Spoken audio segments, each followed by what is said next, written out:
नमस्कार प्यारे साथियों, मैं अजीज स्वागत करता हूं आपके अपने प्यारे परिवार रोजगार विद अंकित पर। कैसे हैं आप सब लोग? आशा करता हूं बहुत अच्छे होंगे, स्वस्थ होंगे, लाजवाब होंगे।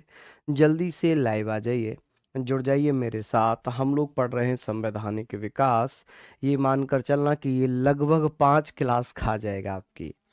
चौथी क्लास आज है इसकी, अभी भी ये कंप्लीट नहीं हुआ है। ठीक है, हम इसको कंप्लीट करेंगे, मेहनत कर रहे हैं और ये मेहनत ज़रूर ही सफल होगी, ये मेरा विश्वास है।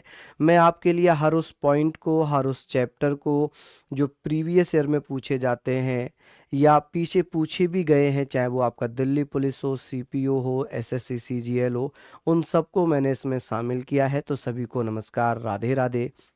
हम यहाँ पर बात कर रहे हैं भारत का संवैधानिक विकास और इसमें आज हम लोग कंप्लीट करेंगे जिसे हम पढ़ेंगे 1853 का राजलेख। 1853 का राजलेख में कुछ महत्वपूर्ण चीजें ही अब इसमें बताने वाला हूँ। राजलेख के बारे में हम लोग बात करेंगे कि सर 1853 का राजलेख, जिसे चार्टर एक्ट ऑफ 1853 के नाम से जानते हैं, या ऐसे कह लें कि ये कंपनी का अंतिम चार्टर एक्ट था। इसके बाद फिर भारत शासन अधिनियम और भारत परिषद अधिनियम आने लगे थे। अब ये क्या है? आप कहेंगे सर ये क्या था? तो ये अंतिम चार्टर एक्ट था। आप कहेंगे सर ये अंतिम चार्टर एक्ट था। अंतिम चार्टर एक्ट था। ठीक है, क्या था जी ये? आप कहेंगे अंतिम चार्टर एक्ट। ये बहुत महत्वपूर्ण चीज यहां पर बनेगी कि सर अंतिम चार्टर एक्ट कौन सा था? 1853 का राजलेख। हुआ क्या है भारत में?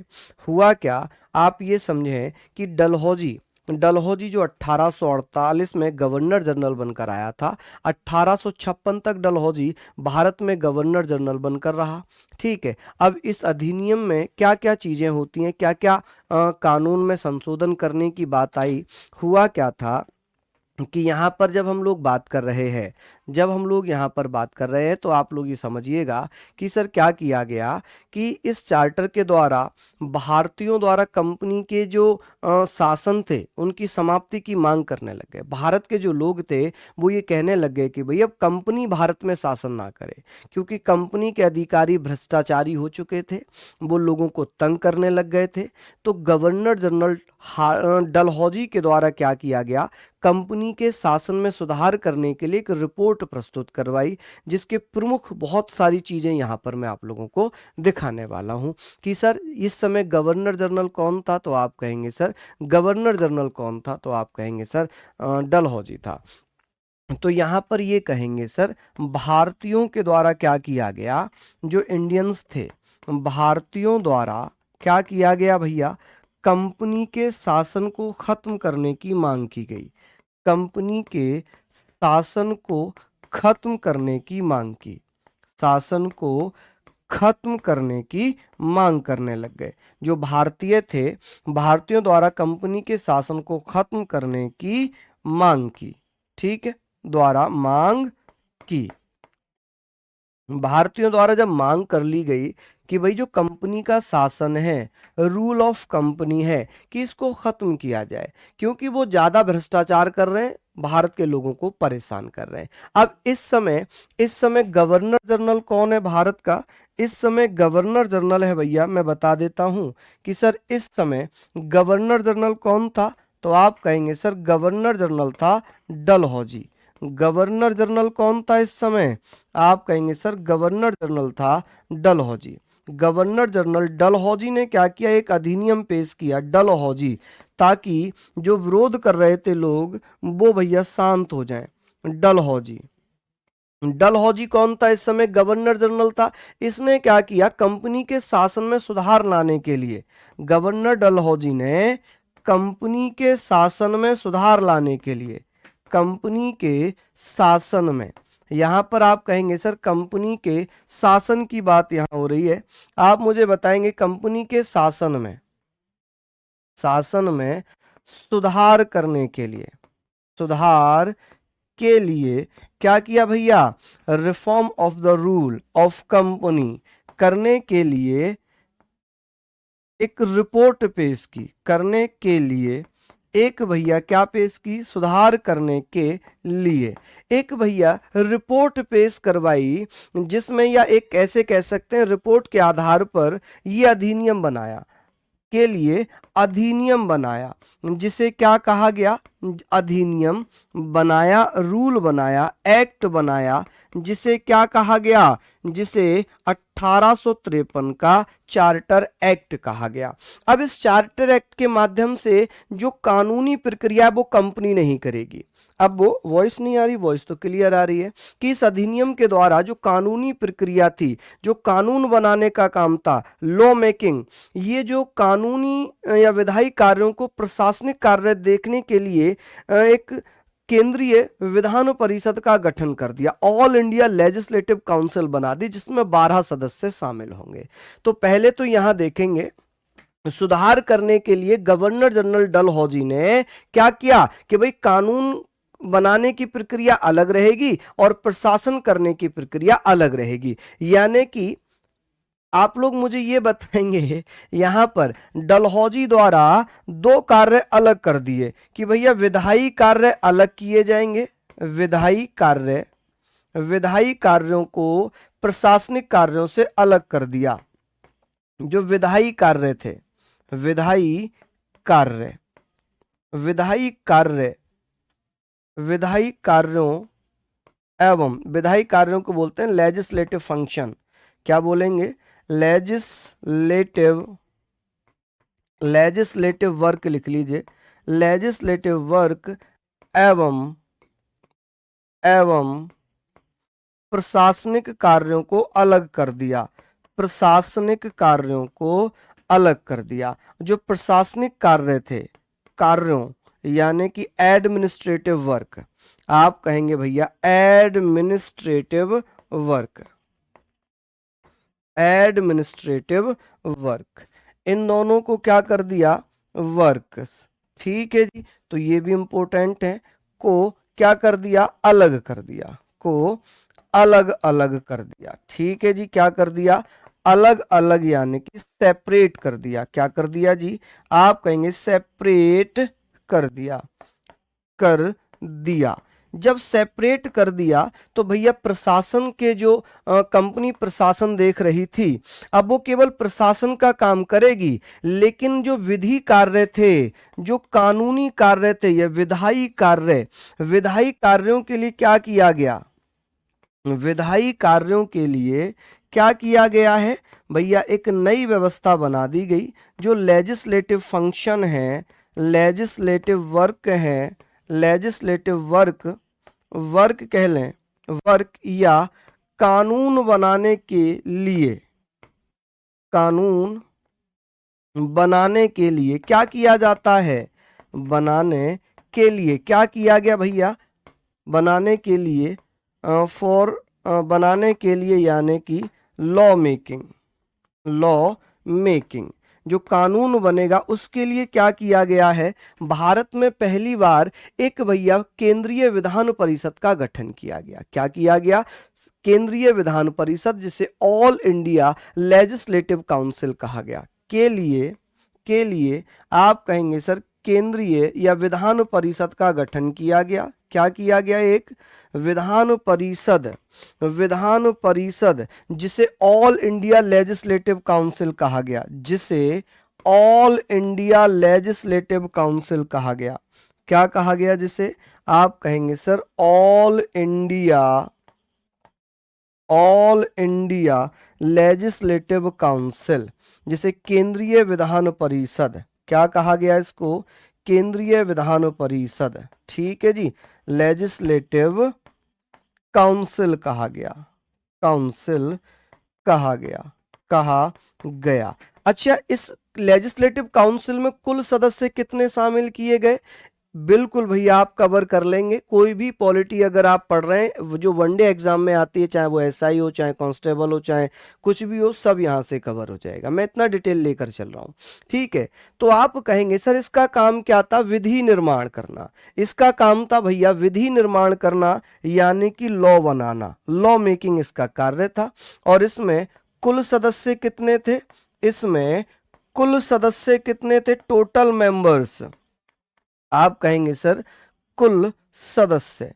आपसे पूछा जाएगा जी इसमें कुल सदस्यों की संख्या कितनी थी, आप बताएंगे सर इसमें कुल सदस्य यानी कि टोटल मेंबर्स कितने थे। टोटल मेंबर्स की अगर मैं बात करूं तो आप कहेंगे सर इसमें 12 सदस्य थे। कितने सदस्य थे, 12। यानी कि जो ऑल इंडिया लेजिस्लेटिव काउंसिल बनाई गई थी, इसे हम बात कर रहे हैं कि सर इसमें 12 सदस्य थे। अब ये जो ऑल इंडिया लेजिस्लेटिव काउंसिल है, ये भारत के लिए कानून बना सकती थी। ये क्या कर सकती थी, पूरे भारत के लिए कानून, पूरे भारत के लिए कानून बनाने का अधिकार दिया गया। पूरे भारत के लिए कानून बना सकती थी, ठीक है, कानून लॉ बना सकती थी, ठीक है, बना सकती थी। कि ये अधिकार किसको दे दिया, बना सकती थी, तो ये अधिकार दिया भैया ऑल इंडिया लेजिस्लेटिव काउंसिल को। यहां तक आप लोग लिख लीजिए। अब बात ये आ जाती है, ठीक है, बात ये आ जाती है कि भैया क्या कर दिया, मांग, मांग की, मांग सही तो लिखा है। चलिए अब बात यहां पर ये हमने पढ़ लिया कि सर ये सारी चीजें किसमें थी, ये 1853 के राजलेख में थी। किसमें थी, ये 1853 के राजलेख में थी, जो भैया अंतिम चार्टर के नाम से जाना गया। किसके नाम से, अंतिम चार्टर के नाम से जाना गया। अब बात ये आ गई कि सर जो यहां पर क्या किया गया, क्षेत्रीय प्रतिनिधित्व का सिद्धांत लागू हुआ। कौन सा अधिनियम था जिसमें यह कहा गया कि प्रांतीय प्रांतों के लिए अलग से प्रतिनिधित्व रखा जाएगा। ठीक है, बहुत तेज आ रही है आवाज, मुझे तो नहीं लगता आवाज तेज आ रही होगी। चलिए फिर कोई बात नहीं। यहां पर इसका पूरा काम क्या था कि भैया ये पूरे भारत के लिए कानून बना सकती थी। अब क्या किया गया कि भाई पूरे भारत के लिए क्या कर सकती थी, कानून बना सकती थी। लेकिन इसी अधिनियम के माध्यम से यह कहा गया कि बंगाल के प्रशासन के लिए एक लेफ्टिनेंट गवर्नर बनाया गया। क्या बनाया गया, लेफ्टिनेंट गवर्नर की नियुक्ति की गई। समझ रहे हैं आप लोग। यहां पर आप लिखेंगे कि सर इसके द्वारा पहला काम ये हुआ, दूसरा काम ये हुआ, तीसरे काम की तरफ हम बढ़ जाते हैं। यहां तक आपने लिख लिया। हमने बात करनी है कि सर तीसरा काम ये था कि बंगाल के प्रशासन के लिए, बंगाल के प्रशासन के लिए, किसके लिए, बंगाल के प्रशासन के लिए, के लिए, के लिए क्या किया गया, for the administration of, for the, आप कहेंगे for the administration, Hindi English दोनों ही लिख रहा हूं भैया मैं। देखिए फॉर द एडमिनिस्ट्रेशन, थोड़ा सा लेट या ऐसे कह लें ज़्यादा चल रही हैं क्लासेस, तो दिक्कत यह है कि भाई कराना तो पूरा ही पड़ेगा। ठीक है, administration, for the administration of Bengal, कि बंगाल के प्रशासन के लिए क्या किया गया था, क्या किया गया भैया, के लिए एक लेफ्टिनेंट जनरल की नियुक्ति की गई। किसकी, लेफ्टिनेंट। आपसे पूछा जाएगा कि भैया एक लेफ्टिनेंट गवर्नर की नियुक्ति कब की गई, लेफ्टिनेंट गवर्नर की नियुक्ति की गई।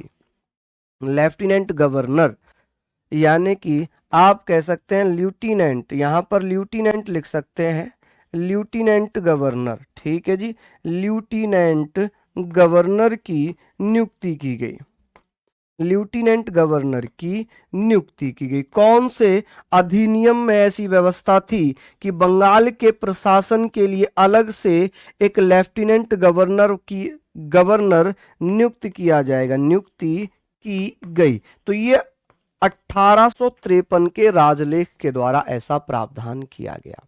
ठीक है, चलिए अब बात यहां पर ये हमने पढ़ ली सारी चीजें।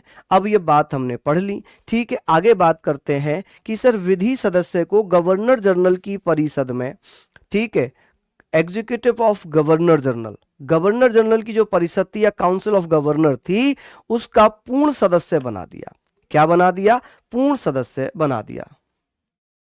चलिए समझ रहे हैं आप मेरी बात यहां तक, उम्मीद है आप ये भी चीजें समझेंगे कि बंगाल के प्रशासन के लिए for the administration of Bengal एक लेफ्टिनेंट गवर्नर की नियुक्ति की गई, लेफ्टिनेंट गवर्नर की नियुक्ति की गई। ठीक है, अब विधि सदस्य जो लॉ मेंबर था उसे गवर्नर जनरल की परिषद का पूर्ण सदस्य बना दिया। कि सर ये बताएं, जो विधि सदस्य था, विधि सदस्य जो लॉ मेंबर था, जो लॉ मेंबर था उसे क्या बना दिया, लॉ मेंबर को विधि सदस्य को क्या बना दिया भैया, आप कहेंगे गवर्नर जनरल की परिषद में, गवर्नर जनरल की परिषद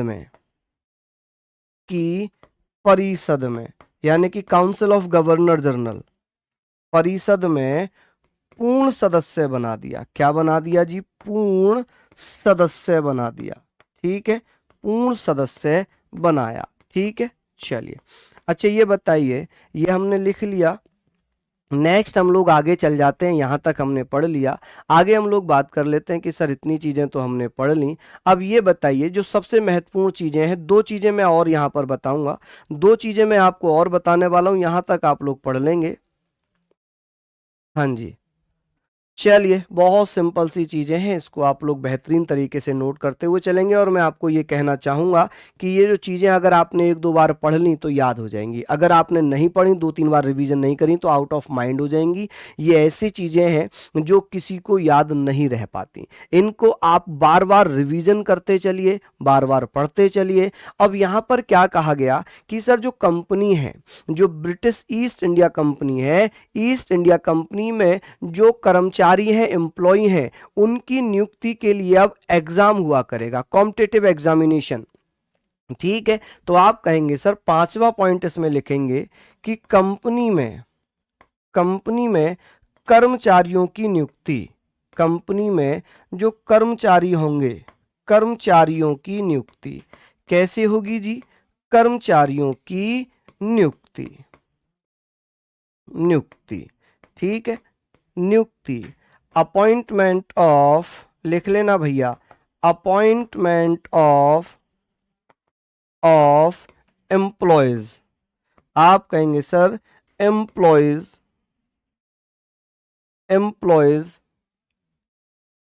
इन कंपनी कि सर कर्मचारियों की नियुक्ति प्रतियोगी परीक्षा, कर्मचारियों की नियुक्ति प्रतियोगी परीक्षा के आधार पर होगी। किस पर होगी भैया, आप कहेंगे प्रतियोगी परीक्षा के आधार पर होगी। किसके आधार पर होगी, प्रतियोगी परीक्षा यानी कि कॉम्पिटिटिव एग्जाम, आप कहेंगे सर कॉम्पिटिटिव एग्जाम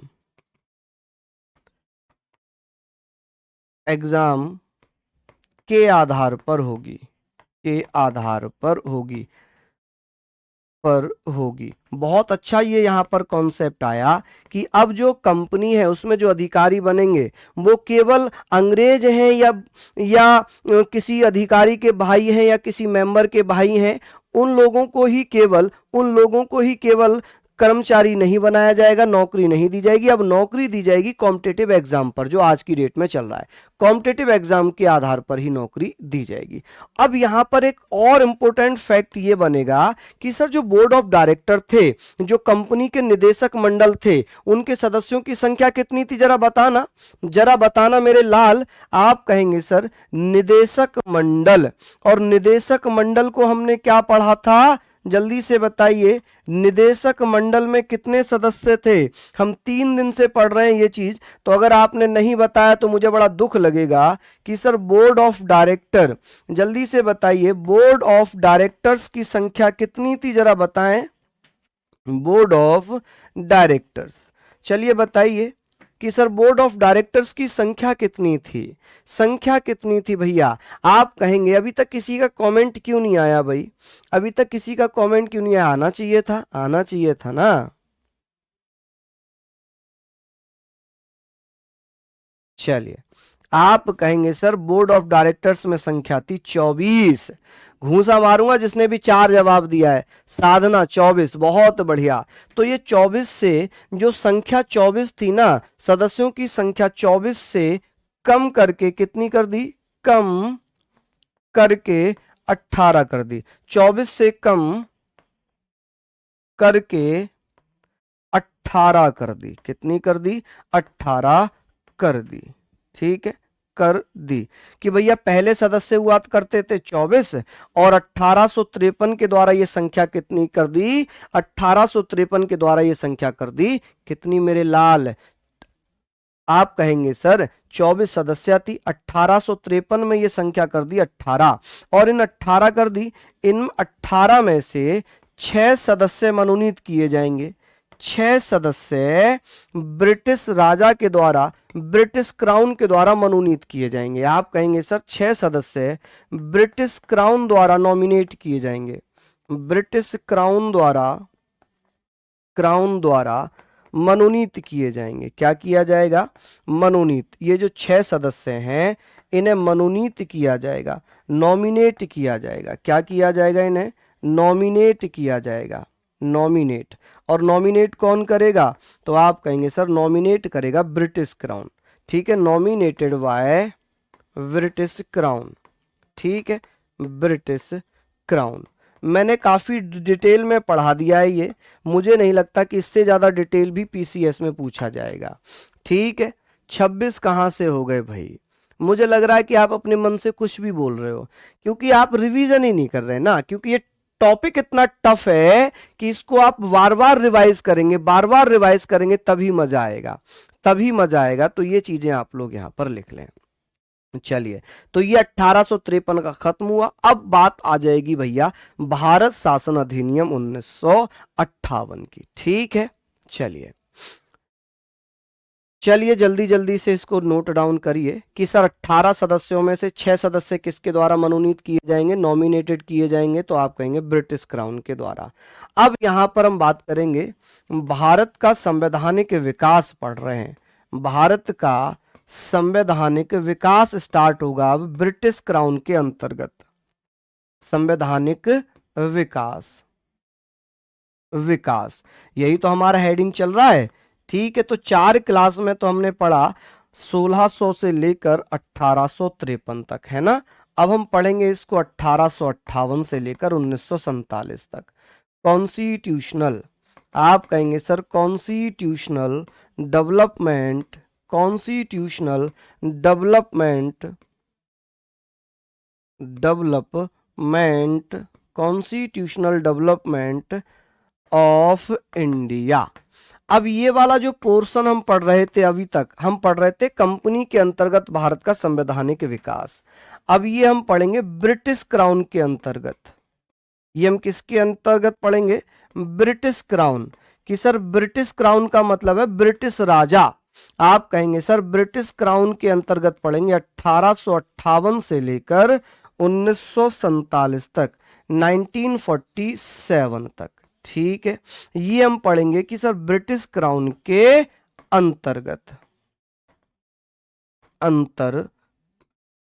अंतर्गत यानी कि अंडर द ब्रिटिश क्राउन। आप कहेंगे सर इसको हम इंग्लिश में लिखना चाहें तो ऐसे लिख सकते हैं अंडर द ब्रिटिश क्राउन, ठीक है भैया, ब्रिटिश क्राउन। कि ब्रिटेन का राजा अब क्या करेगा, ब्रिटेन का राजा अब भैया शासन करेगा भारत पर। अभी कंपनी का शासन तो खत्म हो जाएगा, लेकिन अब क्या करेगा, अब ब्रिटेन का राजा शासन करेगा, जो कि भारत की शासन करने की शक्ति कंपनी में थी, अब वो छीन ली गई। अब वो किसके पास चली गई, अब वो चली जाती है मेरे लाल, आप कहेंगे भैया एक गवर्नर, एक उप गवर्नर, सदस्य 24 थे, ठीक है। 24 सदस्य मैं हर जगह लिखता हुआ आ रहा हूं, है ना। तो 26 मत पढ़ना आप लोग। अब बात यहां पर आती है, बात यहां पर आ गई कि सर क्या किया जाएगा इसमें। अब 1858 का भारत शासन अधिनियम पढ़ेंगे। क्या पढ़ेंगे आप, भारत शासन अधिनियम, भारत शासन अधिनियम, ठीक है जी।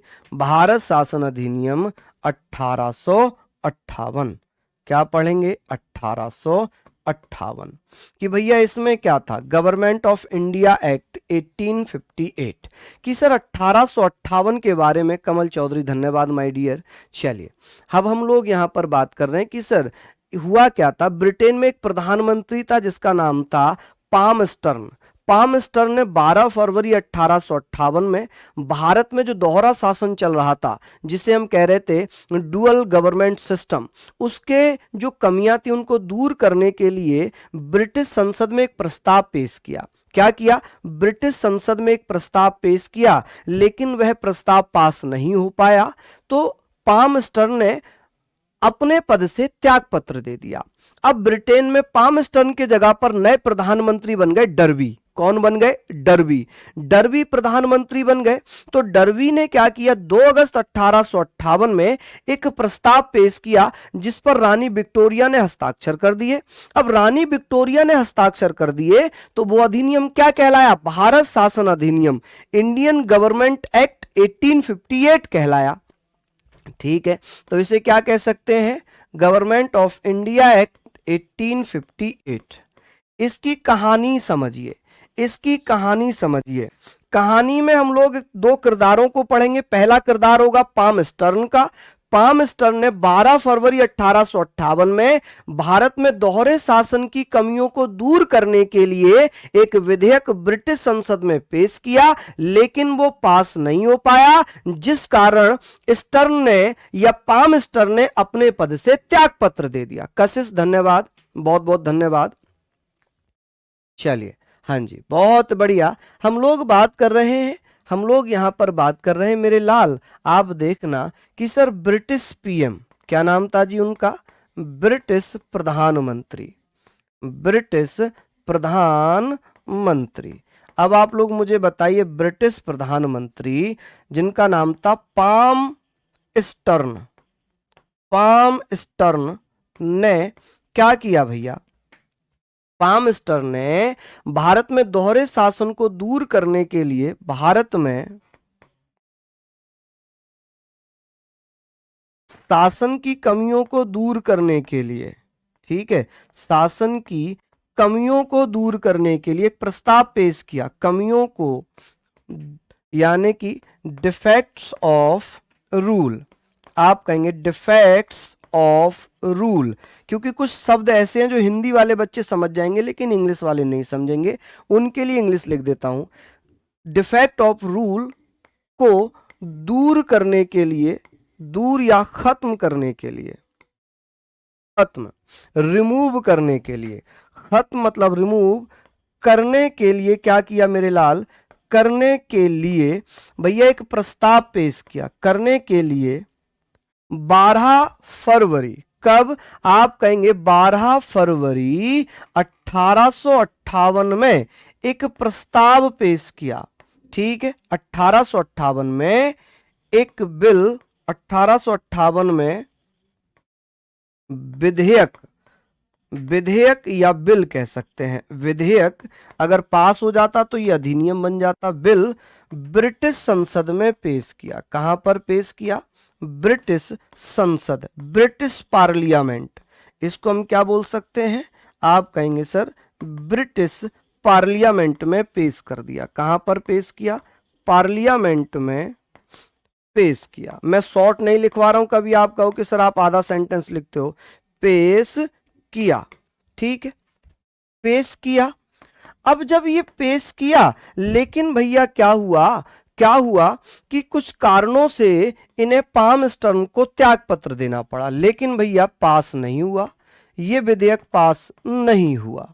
ठीक है, जब ये विधेयक पास नहीं हुआ तब इन्होंने क्या कर दिया? तो भैया आप कहेंगे पामस्टर्न ने त्याग पत्र दे दिया। इसने क्या कर दिया? जो पीएम था, पीएम पामस्टर्न, पामस्टर्न ने त्याग पत्र दे दिया। क्या कर दिया? त्याग पत्र दिया, यानी कि रेजिग्नेशन दे दिया कि भाई जब मेरा प्रस्ताव ही पास नहीं हुआ तो मेरे प्रधानमंत्री का बनने का क्या फायदा, इसलिए मैं अपने पद से त्याग पत्र देता हूं। अब ब्रिटेन में नया प्रधानमंत्री बना, नया पीएम बना, नया पीएम, नया प्राइम मिनिस्टर, जिसको हम कहते हैं डर्बी। कौन बन गया जी नया प्रधानमंत्री? डर्बी। आप कहेंगे सर डर्बी नया प्रधानमंत्री बनता है। कौन? डर्बी नया प्रधानमंत्री बना, डर्बी नया पीएम डर्बी बना। जब ये बना तो इसने क्या किया, एक नया प्रस्ताव पेश कर दिया। इसने एक नया प्रस्ताव पेश कर दिया 2 अगस्त 1858 को।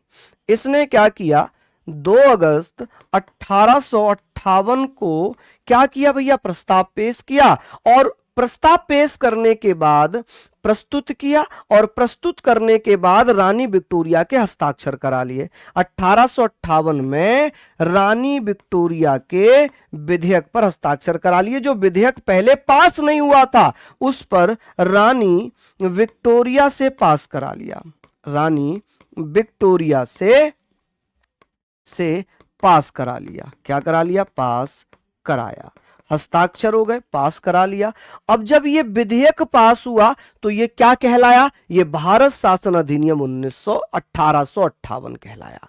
क्या कहलाया, 1858 कहलाया। अच्छा, इसमें क्या कहा गया, इस अधिनियम के द्वारा क्या कहा गया है, आप कहेंगे सर इस अधिनियम के द्वारा क्या क्या व्यवस्थाएं की गई थी।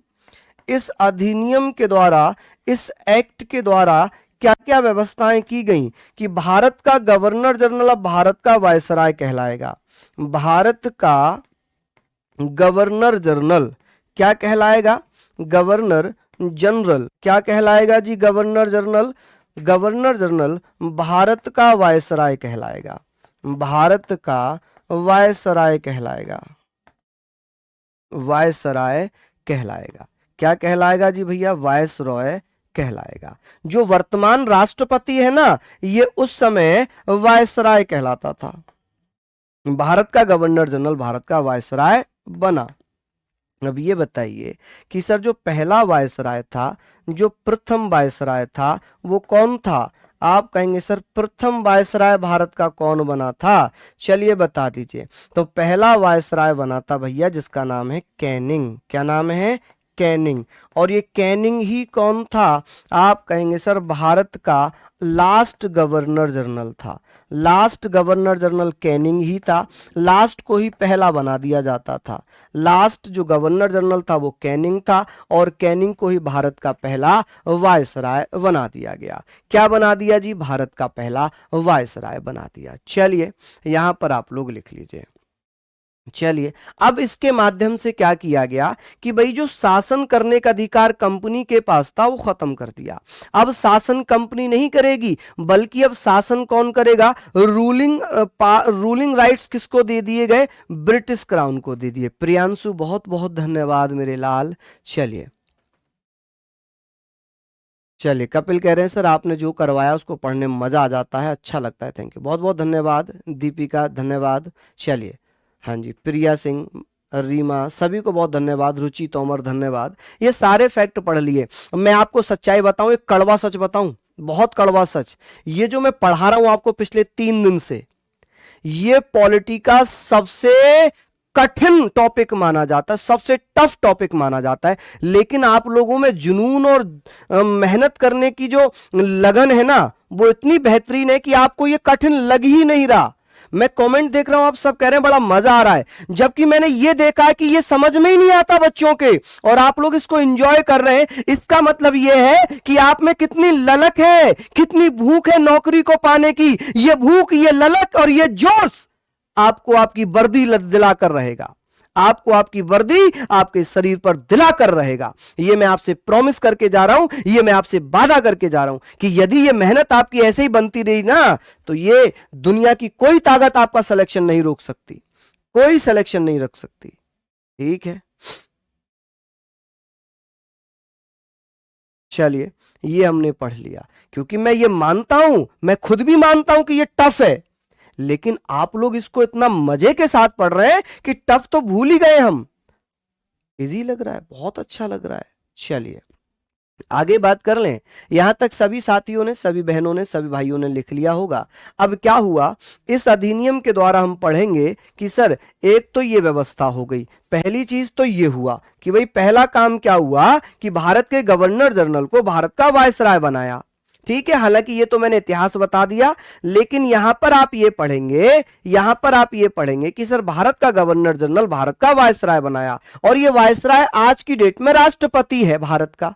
ठीक है, कौन है? राष्ट्रपति है। चलिए सेकंड पॉइंट पढ़ेंगे 1858 के अधिनियम का कि भैया क्या किया गया था कि जो रानी विक्टोरिया का घोषणा पत्र था वो कहां पर और कब पढ़ा गया।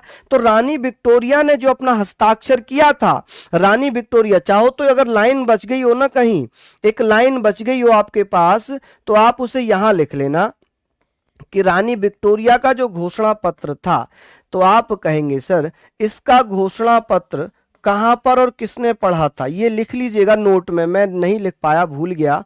घोषणा पत्र आप कहेंगे सर रानी विक्टोरिया का घोषणा पत्र 1 नवंबर 1858 में इलाहाबाद में पढ़ा गया। कहां पर? इलाहाबाद, जो वर्तमान प्रयागराज है, इलाहाबाद। आप कहेंगे सर कहां पढ़ा गया था? इलाहाबाद, इलाहाबाद में कैनिंग ने पढ़ा। किसने पढ़ा जी? आप कहेंगे सर कैनिंग ने पढ़ा। ये बहुत जरूरी है, इसको आप चाहे तो नोट में लिख लेना कि भैया रानी विक्टोरिया का घोषणा पत्र 1 नवंबर 1858 में इलाहाबाद में कैनिंग द्वारा पढ़ा गया। ये जरूर आप लोग लिख लीजिए। आगे बात कर लें। अब बात आ जाती है दूसरे पॉइंट की तरफ हम चल रहे थे। हम यहां पर यह बात करेंगे कि सर ये बताइए कि जो बोर्ड ऑफ कंट्रोल था, बोर्ड ऑफ डायरेक्टर था, उनको खत्म कर दिया। कि सर इस अधिनियम के द्वारा, आप कहेंगे सर इस अधिनियम द्वारा क्या किया गया? इस अधिनियम द्वारा क्या किया जाता है? इस अधिनियम द्वारा, आप कहेंगे सर इस अधिनियम द्वारा क्या किया गया? बोर्ड ऑफ डायरेक्टर्स,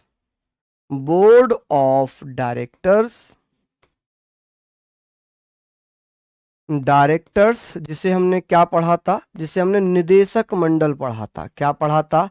निदेशक मंडल, ठीक है। एवं कोर्ट ऑफ, या बोर्ड ही लिख लो, कभी आप कंफ्यूज हो जाओ बोर्ड और कोर्ट में, बोर्ड ऑफ कंट्रोल, जिसे हमने क्या पढ़ा था जी? जिसे हमने पढ़ा था नियंत्रक मंडल। क्या पढ़ा था? नियंत्रक मंडल, ठीक है जी। क्या पढ़ा है? नियंत्रक मंडल। आप कहेंगे सर क्या पढ़ा? नियंत्रक मंडल को समाप्त कर दिया, ठीक है जी। क्या कर दिया? समाप्त किया, या उसको एंड कर दिया, किया। कि sir board of directors and board of control को किस अधिनियम के द्वारा खत्म कर दिया गया? तो 1858 के द्वारा। किसके द्वारा? 1858 के द्वारा खत्म कर दिया। अब जब ये खत्म हो जाएगा तो भैया इनके जो अधिकार थे वो किसको दे दिए? यानी कि board of directors and court of control के जो अधिकार थे, मैं यहां से ऐसे लिख दूं कि sir board of directors, board of control के समस्त अधिकार किसको दे दिए? आप चाहे तो ऐसे लिखना, board of directors and board of control के समस्त अधिकार किसको दे दिए भैया? समस्त अधिकार एक नया पद बना दिया जिसे कहा गया भारत सचिव, ठीक है, भारत सचिव को दिया, ठीक है। तो यहां पर आप कहेंगे सर अधिकार नया पद बनाकर भारत सचिव को दे दिया। नया पद यानी कि एक न्यू पोस्ट बना दी भारत में, न्यू पोस्ट यानी कि भारत सचिव बना दिया। क्या बना दिया? भारत सचिव को दिए कि भैया जो बोर्ड ऑफ कंट्रोल था, बोर्ड ऑफ डायरेक्टर्स थे, उनके जो भी अधिकार थे, ये जो डिसीजंस लेते थे, ये अधिकार अब किसके पास चले गए? तो एक नया पद बनाया गया था जिसे भारत सचिव, इंग्लिश में बोले तो सेक्रेटरी फॉर स्टेट, आप कहेंगे secretary of state for India. इसे भैया इंग्लिश में क्या कह सकते हैं? भारत राज्य सचिव को हम क्या कह सकते हैं? तो यहां पर लिखना देखिए ये हमने लिख लिया कि एक नया पद बन गया था, कौन सा, भारत राज्य सचिव। अब भारत राज्य सचिव को सहायता कोई अकेला थोड़ी काम कर लेगा ये, क्योंकि यहां पर तो बहुत सारे लोग काम कर रहे थे, तो ये अकेला थोड़ी करेगा। तो आप कहेंगे भारत सचिव। अच्छा, इसे भारत राज्य सचिव भी कहते हैं, भारत सचिव, जिसे सेक्रेटरी ऑफ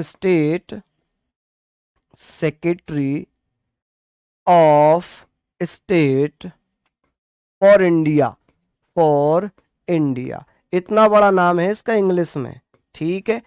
और यहां जर्नल हमने पढ़ लिया भारत सचिव की सहायता के लिए कितने सदस्य नियुक्त किए गए थे, सहायता के लिए आप कहेंगे सर सहायता के लिए फॉर हेल्प 15 सदस्यों की एक परिषद बनाई गई। कितने सदस्य शामिल किए गए, तो 15 सदस्यों की एक परिषद बनाई गई, जिसे भारत परिषद कहा गया। सदस्यों की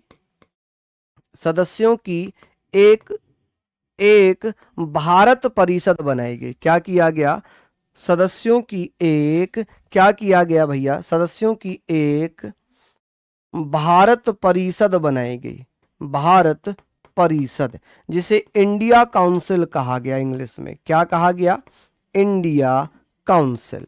आप कहेंगे सर इंडिया काउंसिल बनाई गई कि भैया किस अधिनियम के द्वारा इंडिया काउंसिल बनाई गई थी, जिसमें 15 सदस्य थे, और ये 15 सदस्यों में से 8 सदस्य किसके द्वारा चुने जाते थे, 8 सदस्यों की नियुक्ति कौन करता था, और 7 सदस्यों की नियुक्ति किसके द्वारा की जाती थी, कौन कौन भैया बताएंगे। आप कहेंगे सर यहां पर हम बात कर रहे हैं कि जो इंडिया काउंसिल में 15 सदस्य थे, जो भारत सचिव की सहायता करने के लिए बनाए गए थे, नियुक्त किए गए थे, तो इनमें 8 सदस्यों की नियुक्ति कौन कर रहा है, ये भैया ब्रिटिश क्राउन कर रहा है, यानी कि ब्रिटेन का राजा। ब्रिटिश क्राउन समझ गए आप लोग, ब्रिटिश क्राउन द्वारा नियुक्त किए गए थे, ठीक है, ब्रिटिश क्राउन द्वारा इनको नियुक्त किया गया था, अपॉइंटेड बाय ब्रिटिश क्राउन। और 7 सदस्य भैया कंपनी के डायरेक्टर्स द्वारा, किसके द्वारा, कंपनी के जो डायरेक्टर्स थे ना, डायरेक्टर्स द्वारा अपॉइंट किया गया था कि सर 15 सदस्यों की जो भारत परिषद थी, इन भारत परिषद के 15 सदस्यों में 8 सदस्य ब्रिटिश क्राउन द्वारा सेलेक्ट किए जाते थे, 7 सदस्य कंपनी के डायरेक्टर्स द्वारा सेलेक्ट किए जाते थे।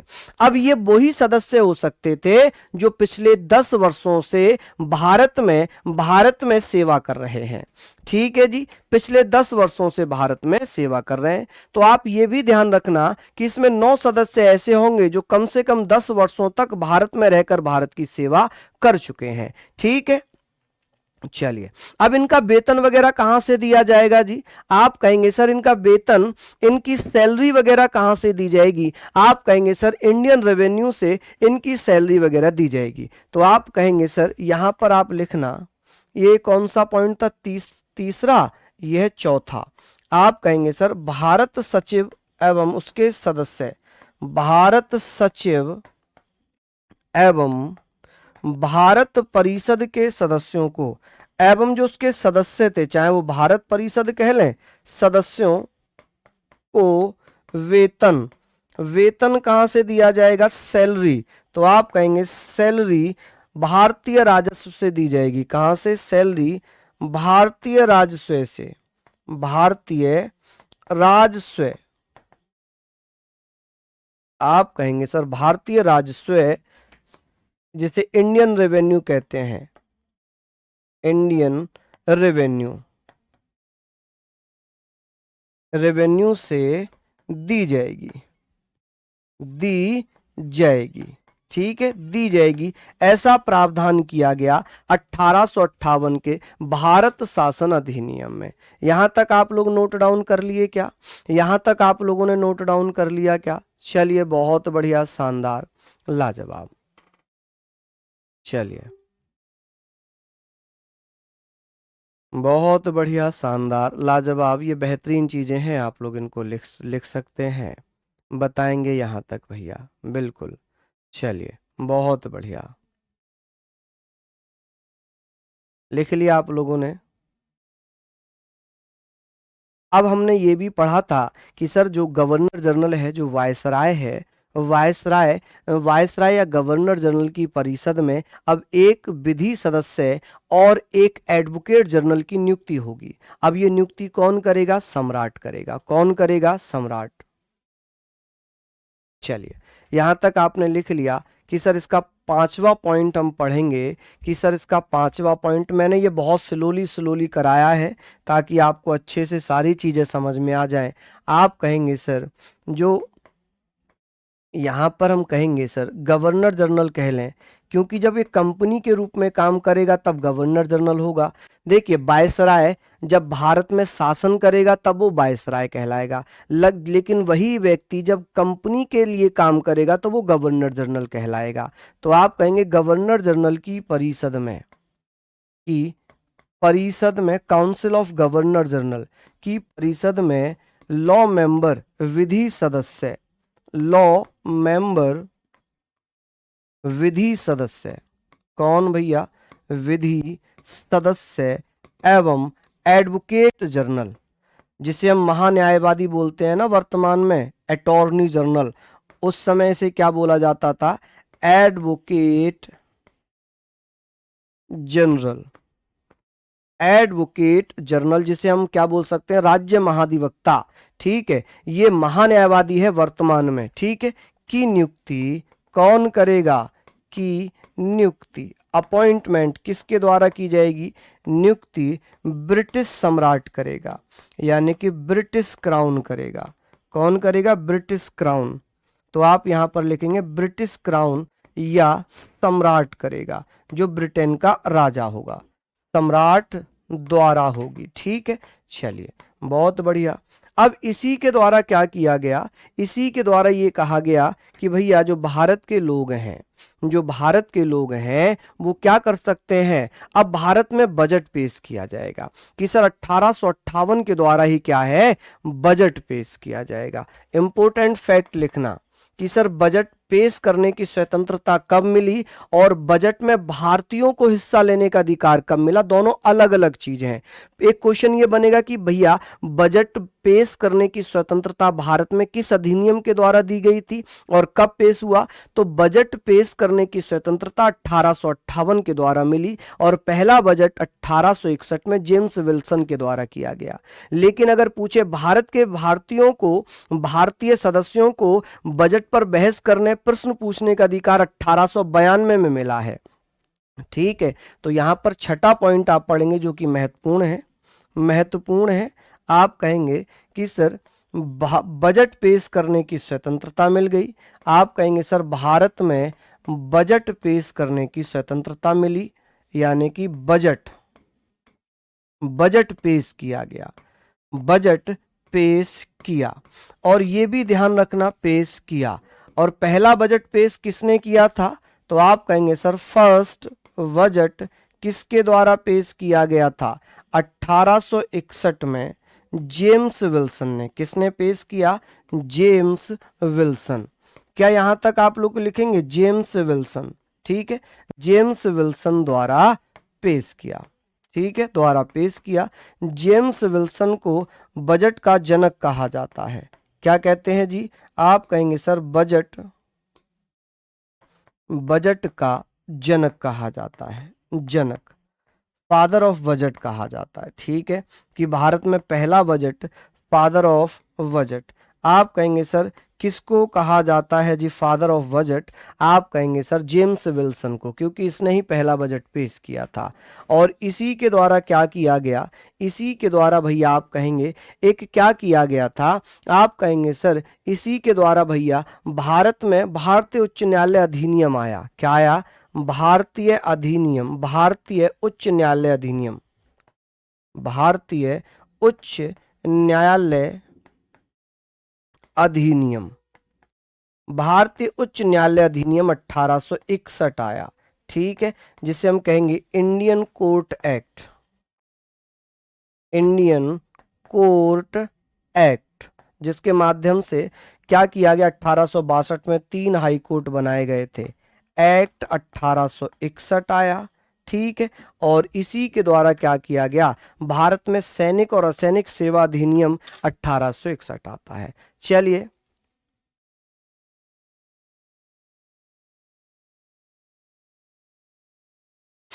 खुशबू मेरी बहन, ये डिटेल पढ़ना ज़रूरी है, बहुत ज़रूरी है डिटेल, ठीक है।